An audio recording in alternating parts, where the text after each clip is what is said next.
live in interesting times. Today's stories. Thousands march in Bordeaux to protest pensions reform. The world's youngest prime minister takes office in Finland. Argentina's Fernandez calls for unity after swearing in. Gambia calls on Myanmar to stop genocide against Rohingya. U.S., Mexico, and Canada sign a deal finalizing the USMCA trade pact. Michael Bloomberg says, quote, "The American people support Paris goals at COP25. Pompeo warns Russian foreign minister against election interference. House announces 2 impeachment charges against President Trump. Plus, the Philippine Overseas Labor Office opens its doors to Filipinos in New Zealand. This is Eagle News coming to you from Las Vegas, bringing you stories from around the globe. I'm Anna Kui.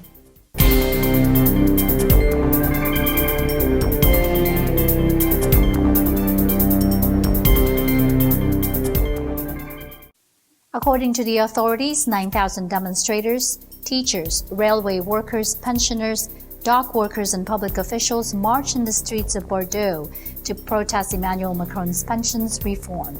The demonstration dissipated around 3 p.m. after a few clashes in the city center. French teachers walked off the job for the second time in a week, and demonstrators hit the streets again on the 6th day of a strike over pension reforms that shows no sign of abating. Je suis rentrée dans la fonction publique avec un certain contrat, certaines règles, et en 25 ans, je vois ce contrat se déliter sans avoir la possibilité de faire quoi que ce soit. C'est-à-dire qu'on n'a plus du tout les mêmes conditions d'enseignement, les mêmes conditions de départ à la retraite que quand je commençais à travailler. Alors que ça évolue, c'est normal, la société évolue, mais on a l'impression que les décisions sont prises à la serre. Et là, je ne me retrouve absolument pas dans la société qu'on est en train de construire, dans l'école qu'on est en train de construire, dans l'avenir qui me reste à vivre, puisqu'il me reste grosso modo encore 20 ans d'enseignement. Je ne vois pas aujourd'hui de lieu de tribune où l'on puisse s'exprimer posément, sans corporatisme, en discutant réellement. Il y a un sentiment comme un hold-up, si vous voulez. According to Education Minister Jean-Michel Blanquer, the strikes have hit Paris the most, with around 35% of teachers in the capital walking out, compared to around 12.5% nationwide. Meanwhile, public transport in the city remained at a near standstill, with only 2 of 16 metro lines running as normal, 9 completely closed, and suburban train services also heavily disrupted. The work stoppages, which have also ground intercity trains to a halt and forced the cancellation of dozens of flights, mark the biggest show of union force since President Emmanuel Macron came to power in 2017, vowing to cut public spending and make the economy more competitive. The head of the Paris commuter rail service, Alain Krakowicz, warned Tuesday that they expected the chaos to continue until the end of the week, but some labor leaders have vowed to fight through until December 25. The leader of the hardline CGT union, Philippe Martinez, told France 2 television, quote, "Pensions are the glue of all discontent." The unions are hoping to bring hundreds of thousands of people onto the streets again Tuesday to protest over Macron's plans to replace France's 42 separate pension plans with a single points-based system that would require the French to work longer. More than 800,000 people marched in towns and cities across the country on the first day of the industrial action on December 5. Beyond the pension reform, many accused former investment banker Macron of trying to roll back France's costly but highly cherished public services. The government has insisted that the new pension plan, which would do away with the more beneficial schemes covering a host of jobs from train drivers to ballet dancers, will be fairer for all and more sustainable. On Wednesday, Prime Minister Edouard Philippe will lift the lid on the details of the overhaul in a highly anticipated speech expected to include several concessions aimed at getting the changes through. The unions have so far sounded an uncompromising note, insisting that they will not call off the strike unless the pension plan is scrapped outright. Finland's Social Democrats elected a 34-year-old former transport minister to the post of prime minister on Sunday, making her the youngest head of government in the country's history. Sanna Marin narrowly won Sunday's vote to replace outgoing leader Antti Rinne, who resigned on Tuesday after losing the confidence of the coalition partner Centre Party over his handling of a postal strike. Marin told reporters on Sunday night, while deflecting questions about her age, quote, "We have a lot of work to do to rebuild trust. I have never thought about my age or gender. I think of the reasons I got into politics and those things for which we have won the trust of the electorate." At 34, Marin also becomes one of the world's youngest state leaders, ahead of Ukraine's Prime Minister Oleksiy Honcharuk, who is currently 35. Former Prime Minister Antti Rinne had headed Finland's center-left five-party coalition since June, and Marin's appointment is unlikely to lead to significant policy changes by the Social Democrat-led administration. Marin said, quote, "We have a shared government program, which we have committed to." The SDP won April's legislative elections on promises to end years of economic belt-tightening introduced by the Centre Party to lift Finland out of a recession. Rinne stepped down after several weeks of political crisis over a plan to cut wages for 700 postal workers. Finland's postal service withdrew the reform plans in November after widespread strikes, but questions emerged over whether or not Rinne had previously endorsed the cutbacks, leading to the Centre Party declaring it had lost its trust in the Prime Minister last Monday. Haluan jotenkin kiittää eduskuntaa saamastani luottamuksesta tähän vastuulliseen tehtävään. Seuraavaksi meillä on tasavallan presidentin esittely, uuden pääministerin ja hallituksen nimittäminen ja muodollisuuksien mukaan tämä päivä kulkee eteen. Omat ajatukseni ovat olleet näissä käytännön asioissa ja tässä viikossa en ole niin paljon itse seurannut lehdistön kirjoittelua, en kotimaisen enkä kansainvälisen, mutta olen kyllä tietoinen siitä, että Suomen uusi hallitus, pääministeri ja 5 puolueen vetäjät kiinnostavat ihmisiä paljon myös muualla kuin Suomessa. Meanwhile, center-leftist Alberto Fernandez called for unity and for a, quote, "new social contract" after being sworn in as Argentina's president. Desde la humildad con la que escucho y desde la esperanza que millones de compatriotas han expresado en las urnas el pasado 27 de octubre, vengo a convocar a la unidad de toda la Argentina en pos de la construcción de un nuevo contrato ciudadano social. Argentina's incoming president Alberto Fernandez takes office Tuesday, having pledged to put Argentina, quote, "back on its feet." But he faces a tough task due to the recession, high inflation, and rising unemployment and poverty. Fernandez, a leftist who ousted market-friendly Mauricio Macri in October's elections, will be sworn in at a ceremony in Congress at 10:30 a.m. The new head of state hosted an inauguration lunch for fellow presidents from across Latin America, including Cuba's Miguel Díaz-Canel, who arrived here Sunday, before addressing a crowd at the Plaza de Mayo in the evening. Bolsonaro said ahead of Fernandez's election victory that his government would turn Argentina into the new Venezuela, with Brazil likely to face a flood of Argentine refugees. Fernandez was among the loudest voices to call for the release of leftist icon and Bolsonaro adversary Luiz Inácio Lula da Silva from jail. Bolsonaro's government finally announced Monday that Brazil would be represented by Vice President Hamilton Mourão. Outside of the ICJ, Gambia's Justice Minister urged Myanmar to stop the genocide against the Rohingya Muslim minority after the Gambia set out its case as former democracy icon and Myanmar's civilian leader Aung San Suu Kyi personally leads her country's defense at the UN's top court. Around 740,000 Rohingya fled to neighboring Bangladesh after a bloody crackdown by the Myanmar military in 2017 that UN investigators have already described as genocide. Why not Gambia? Gambia is a member of the international community. We are signatories to the Genocide Convention like any other state. It shows that you don't have to have military power or economic power to stand for justice. We are standing. Well, it will be very extremely disappointing if she does that again. But like I said, I don't want to speculate. Let's wait to hear what she has to say tomorrow. Nobel Peace Laureate Aung San Suu Kyi faced calls for Myanmar to, quote, stop the genocide of Rohingya Muslims as she personally led her country's defense at the UN's top court on Tuesday. Myanmar civilian leaders sat through graphic accounts of mass murder and rape as the West African state of the Gambia set out its case at the International Court of Justice in The Hague. Thousands of people back home in Yangon rallied in support of 74-year-old Suu Kyi, whose silence about the plight of the Rohingya has tarnished her international reputation as a rights icon.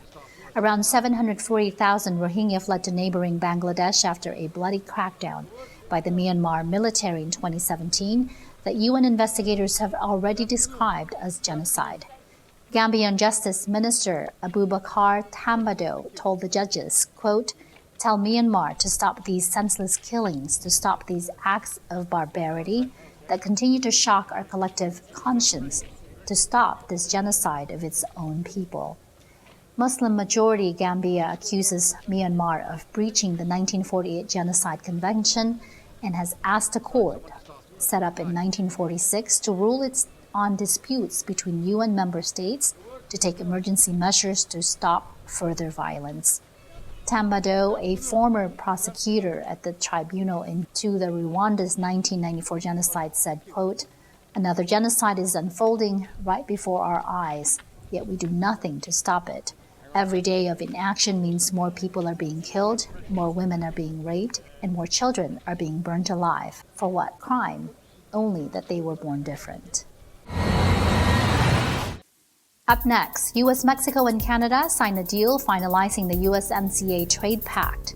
Michael Bloomberg says, quote, the American people support Paris goals at COP25. Pompeo warns Russian foreign minister against election interference. House announces 2 impeachment charges against President Trump. Eagle News will be right back. Stay with us.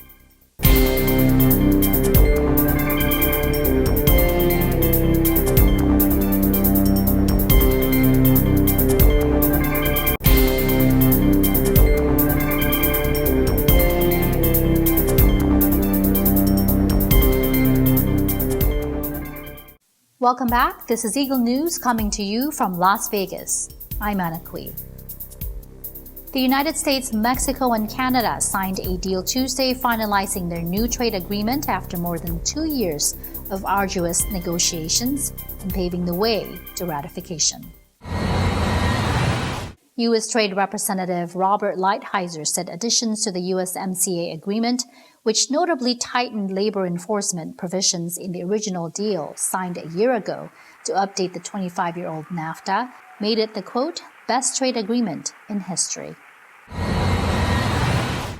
At the COP25 in Madrid, Democratic presidential hopeful Michael Bloomberg says, quote, the American people support our Paris goals and continue to work to meet them as they look forward to this November's election and a new president in 2020. Actor Harrison Ford also gave a speech in which he stressed the importance of Indigenous people having a seat at the table to find a climate solution. The world does not need a miracle to tame global warming, just leadership, American presidential hopeful Michael Bloomberg told UN climate talks in Madrid on Tuesday, calling for an end to government handouts to oil, gas, and coal companies. The billionaire and former mayor of New York took a detour from his bid to capture the Democratic Party nomination and earn the right to run against President Donald Trump, who has aggressively promoted fossil fuels and dismissed climate change as a hoax. Bloomberg told a roundtable on climate finance organized by the Spanish government, quote, beating climate change won't require a miracle. It won't require limitless resources. It will require leadership and common sense. The next president of the United States should end all subsidies to fossil fuel companies and fossil fuel extraction, and that includes tax breaks and other special treatment. The money saved could be invested in clean energy, quote, to create a lot of jobs. If we take these steps, I'm really optimistic we can succeed. Today, I ask that regardless of what you hear out of Washington, you should know that the American people support our Paris goals. We continue to work to meet them. We're making encouraging progress. We're looking forward to this November's election and a new president in 2020. We have to have America as part of the solution, and I'm determined to try to make that happen. Bloomberg arrived at the 196-nation talks set to close on Friday with A-list actor Harrison Ford and outgoing Bank of England Governor Mark Carney, newly appointed as the UN Special Envoy for Climate Change and Finance. Carney called for mandatory disclosures from companies worldwide on their environmental footprint instead of the current patchwork of voluntary schemes. He also announced that the Bank of England would begin climate stress tests for financial institutions, calculating the risk climate change poses to their balance sheets. Carney said, quote, "It is about a transition of the whole economy, and those companies need to be rewarded or penalized if they are on the right or wrong side of the transition history." In the wake of the 2015 Paris Agreement for combating global warming, Carney and Bloomberg launched an initiative to encourage businesses to evaluate and communicate their exposure to climate risk. Bloomberg said, quote, "Businesses understand what's at stake, and they are not waiting for better leadership in Washington." Harrison Ford accused the Trump administration of a lack of courage by deciding in 2017 to withdraw from the Paris Agreement. People are scared, angry, and they have a right to be. We're not here to debate the facts. We know what to do. We know the facts. What we need now is the courage to act. We know with great scientific certainty that a large part of our climate solution can come from protecting nature's capacity to store carbon. If we don't protect and restore what we have in places like the Amazon, we'll fall far short of keeping our planet habitable, and nothing else will matter. Indigenous people, with their wisdom and their understanding, must have a seat at the table. Let's listen to young people around the world who will inherit what we have wrought. Their future has already been diminished by our past. We can't continue to deny them the agency to direct their future. Last week, Nancy Pelosi headed a 15-strong U.S. congressional delegation that brought the same message to the UN talks, where major economies have balked at boosting pledges to reduce greenhouse gas emissions. Elon Strait of the World Wildlife Fund told AFP that the world was desperate to hear real American leadership on climate change. Bloomberg is prioritizing the climate in his election bid, and a study from a think tank he owns draws a clear line in the sand between himself and Trump on the fate of the planet. Climate change experts quoted in the report from the University of Maryland and the Rocky Mountain Institute estimate the United States is presently set to reduce emissions by 25% by 2030 if sub-federal climate ambitions remain at their current levels. In other news, U.S. Secretary of State Mike Pompeo said Tuesday he warned Russian Foreign Minister Sergei Lavrov of reprisals if Moscow interferes in next year's presidential election. And then on the question of interference in our domestic affairs, I was clear. It's unacceptable, and I made our expectations of Russia clear. The Trump administration will always work to protect the integrity of our elections, period. Should Russia or any foreign actor take steps to undermine our democratic processes, we will take action in response. Democrats unveiled 2 impeachment charges against U.S. President Donald Trump Tuesday, accusing him of abuse of power and obstruction in pressuring Ukraine to help him attack his 2020 election rivals. The charges, if approved by the House of Representatives in a vote expected next week, would make Trump only the third U.S. president to be impeached and placed on trial in the Senate. Jerry Nadler, chairman of the House Judiciary Committee, said, quote, "Our president holds the ultimate public trust. When he betrays that trust and puts himself before a country, he endangers the Constitution, he endangers our democracy, and he endangers our national security." Today, in service to our duty to the Constitution and to our country, the House Committee on the Judiciary is introducing 2 articles of impeachment charging the President of the United States, Donald J. Trump, with committing high crimes and misdemeanors. When we come back, the Philippine Overseas Labor Office opens its doors to Filipinos in New Zealand. Eagle News will return in a moment.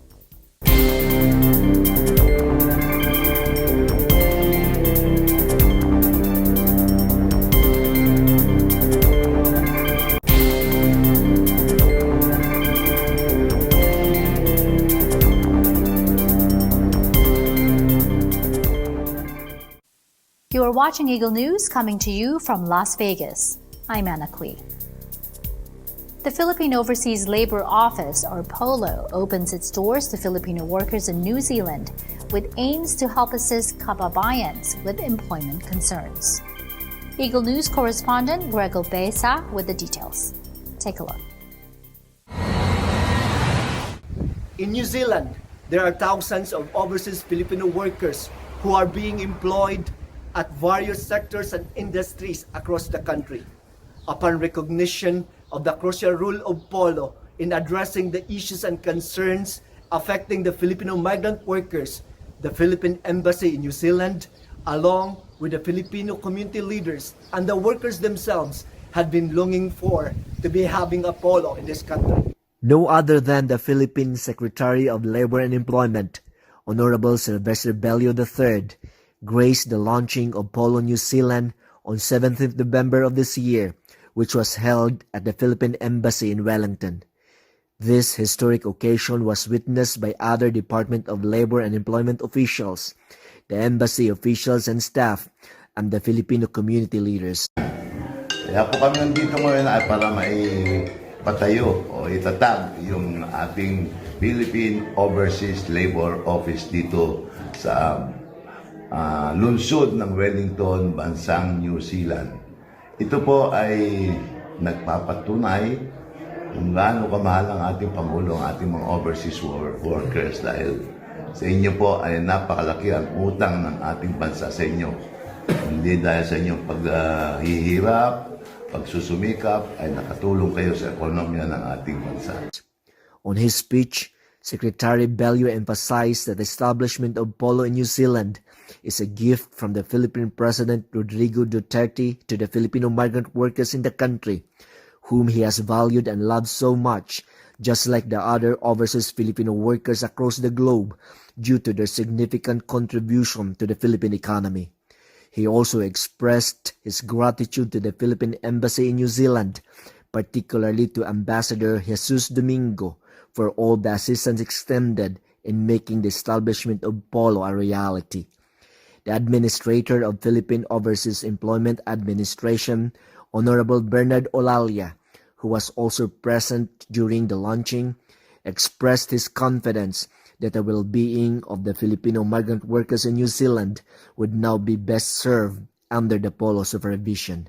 Marami po tayong mga kababayang naririto at dahil po rito, bibigyan po natin ng tuon lahat po ng mga pangangailangan at lahat po ng kanilang mga problema patungo po at about the overseas employment. On the other hand, Philippine Ambassador Jesus Domingo was pleased with the start of POLO in New Zealand as he warmly welcomed Labor Attaché Angel Borja Jr., who in return encouraged the migrant workers to avail of the services that POLO could offer to them. We are very proud to announce the launching of the Philippine Overseas Labor Office for New Zealand and Pacific, to be headed by Labor Attaché Angel Borja. Our Filipino workers who are here in New Zealand may come to our office anytime that they have any labor and employment related matters that you would like the labor office to provide them with assistance. Right after the ceremony, Secretary Bello and PUAA Administrator Olalia held a dialogue with the Filipino community leaders wherein problems, issues, and concerns affecting the Filipino migrant workers were discussed. Both officials were thankful to the support of the Filipino community leaders as they encouraged them to work with Polo in promoting the well-being of the workers. Some Filipino community leaders and migrant workers themselves were excited as they conveyed their gratitude to the Philippine government in establishing Polo in New Zealand.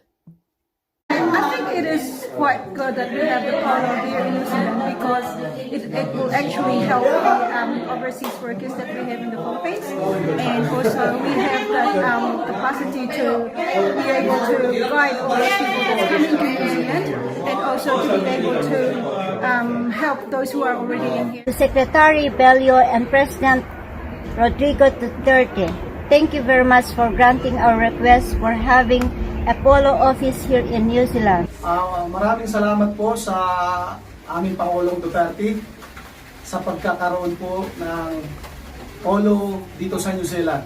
Malaking bagay po sa aming mga OFW na manggagawa po dito sa New Zealand. Lalo-lalo na po sa yung nag-a-apply, nag-change employer, hindi na po kinakailangan mag-submit sa Australia. Polo is mainly based in New Zealand. It also has jurisdiction over the Filipino migrant workers in the independent state of Samoa, the Cook Islands, Tonga, and Fiji.